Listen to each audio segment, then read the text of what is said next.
Nous avons pris l'initiative en 2008 sur fonds propres de créer une association qui pourrait s'intéresser davantage à la préservation des forêts existantes en Casamance, mais aussi elle procéder à une sorte de sensibilisation des populations quant à l'utilité de prendre en charge la gestion de leur forêt. On parle du changement climatique. Pour la plupart des populations de l'Afrique du Sud du Sahara, c'est un vain mot, c'est un mot qui ne comprennent pas. Mais le changement climatique est une réalité. On voit en Europe du Nord qu'il y a la fonte des glaciers due à l'effet des gaz à effet de serre. Nous assistons à des inondations un peu partout. En Afrique, au sud du Sahara, il y a un phénomène qui est là, qui menace la vie et la stabilité de nos États. Vous avez le lac Tchad qui a perdu presque 90% de ses eaux. Ce lac, aujourd'hui, ne peut plus être utilisé pour la navigation, encore moins pour l'agriculture. Le fleuve Niger, chaque année, est en train de rétrécir. Et cela est dû au fait que le couvert végétal est menacé. Les forêts, aujourd'hui, qui étaient les forêts naturelles, n'existent pratiquement plus. C'est pourquoi nous avons pris l'initiative, depuis 2008, de planter des arbres, de faire des pépinières, de les asséminer dans les villages, de sensibiliser les populations, de choisir les sites de reboisement tels que celui-ci là où nous sommes, à Kanyarou, INGK à Colomba. Et de plus en plus, il y a un engouement populaire. Et vous avez constaté également que cette année, les pluies ont beaucoup tardé. Mais les météorologues et les géographes ont fait le lien entre les quantités de pluie et le couvert végétal existant. Et si nous en Casamance ici, nous n'avons plus de forêt, mais nous sommes appelés à vivre dans une précarité. Et on dit que mieux vaut prévenir que de guérir le mal. Voilà pourquoi nous essayons de faire ces activités-là et nous plantons différentes espèces. Nous plantons des caïcédras, le Haya sénégalensis, nous plantons des tecs, nous plantons des anacardiers, nous plantons du bambou, nous plantons des citronniers, nous plantons, disons, des palmiers ténéra. Donc il y a différentes espèces. Parce que la monoculture aussi n'est pas bonne pour les forêts. Notre objectif sur le court terme, disons si nous prenons la campagne présente, c'est de planter au moins 14 000 arbres. Ça c'est notre objectif. Mais nous envisageons aller au-delà.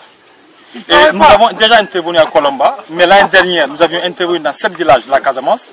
Nous étions passés à Moulomp, dans l'Oussoui. Nous avons fait Colomba, nous avons fait Tangwari, nous avons fait Badjouré, nous avons fait Kanyarou ici, là où nous sommes.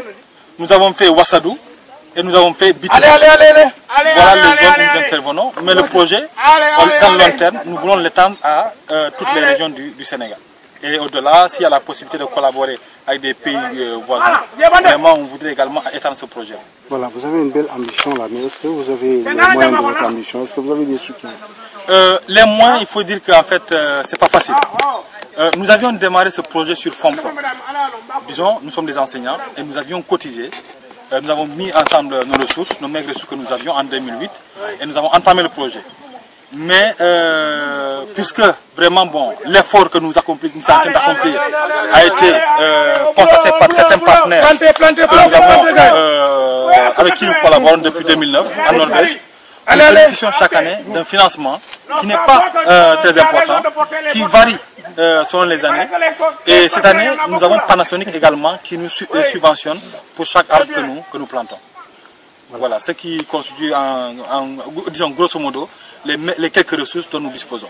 Moi je dis que en fait, c'est un mal qui est là. Malheureusement, les pouvoirs publics qui devraient prendre des mesures, aussi bien dans le cadre de la préservation de ces forêts-là, que dans la production. Parce que quand on parle de politique environnementale, il ne s'agit pas uniquement des forêts. C'est les forêts, c'est les fleuves, c'est les océans, c'est tout. C'est un tout. C'est le cadre de vie même des populations. Donc, actuellement, ce qui se passe, c'est quoi? C'est que la politique environnementale du Sénégal est devenue obsolète.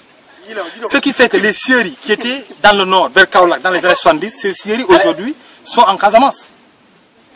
Il y a des espèces d'arbres qu'on ne retrouve plus en Casamance. Et on remarque que la plupart des exploitants forestiers en Casamance ne sont pas de la région. C'est des gens qui viennent d'ailleurs, qui agressent nos forêts, qui ne le boisent pas. Il y a même des Chinois qui entrent en Gambie avec la complicité de certaines populations, qui coupent notre bois.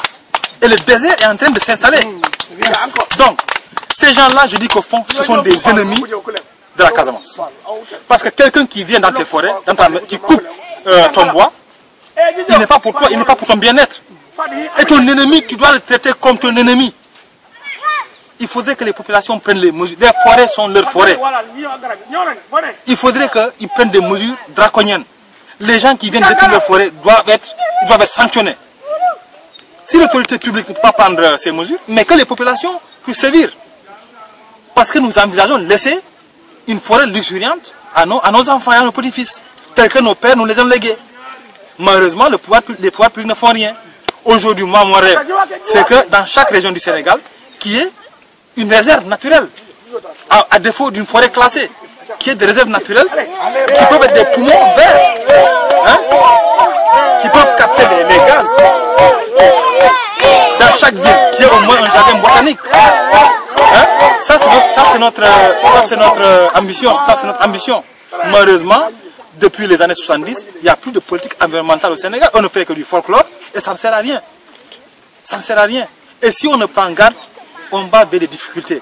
Si nos forêts disparaissent, mais les pluies vont se raréfier.